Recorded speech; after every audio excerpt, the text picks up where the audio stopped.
दोस्तों, रामायण ग्रंथ में ना जाने कितनी ऐसी कथाएं हैं जिनके बारे में आज भी पूरी तरह से जानकारी नहीं है। ऐसी ही एक कथा है रावण की पत्नी मंदोदरी के जीवन और रावण की मृत्यु के बाद उनके जीवन के बारे में। हिंदू महाकाव्य रामायण के अनुसार लंका के राजा रावण की रानी के रूप में मंदोदरी को वर्णित किया जाता है। रामायण में उन्हें सुंदर, पवित्र और पतिव्रता स्त्री के रूप में दिखाया गया है। उन्हें रामायण काल की सबसे सुंदर पंचकन्याओं के रूप में जाना जाता है और मान्यता है कि उनके नाम से कई बाधाएं दूर होती है। तो आइए दोस्तों, जानते हैं रावण की मृत्यु के बाद मंदोदरी के जीवन के बारे में कुछ प्रचलित कथाओं के बारे में। तो जानने के लिए इस वीडियो को अंत तक जरूर देखिए और हमारे चैनल को सब्सक्राइब करना ना भूलिए। दोस्तों, मंदोदरी असुरों के राजा मायासुर और अप्सरा हेमा की बेटी थी।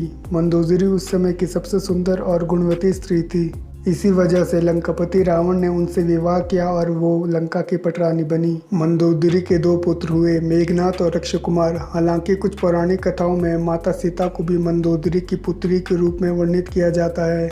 मंदोदरी को एक पतिव्रता स्त्री के रूप में याद किया जाता है और अपने पति रावण के लाख दोषों के बावजूद मंदोदरी उनसे प्रेम करती थी और उन्हें अपना सर्वस्व मानती थी। यही नहीं, मंदोदरी रावण को हमेशा सतमार्ग पर चलने की सलाह देती थी। रामायण में रावण के प्रति उनके प्रेम और निष्ठा का वर्णन मिलता है। पौराणिक कथाओं में बताया जाता है कि रामायण काल में प्रभु श्री राम ने जब रावण का वध किया, उस समय लंका में सिर्फ रावण के भाई विभीषण मौजूद थे। उस समय राम जी ने विभीषण का राज्याभिषेक कर दिया और उन्हें लंकापति नियुक्त किया।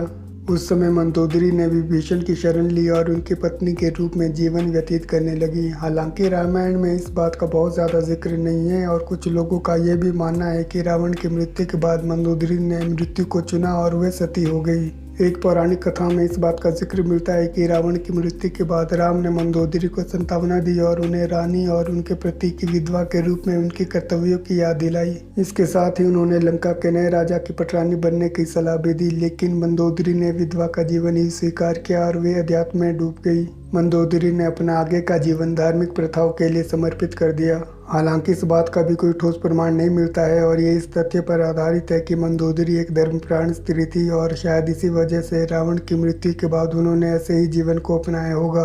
रावण की मृत्यु के बाद वास्तव में मंदोदरी का क्या हुआ, इस बात के लिए कोई प्रमाणिक तथ्य नहीं मिलता है, लेकिन कुछ कथाओं में उनके आगे के जीवन के बारे में जिक्र मिलता है।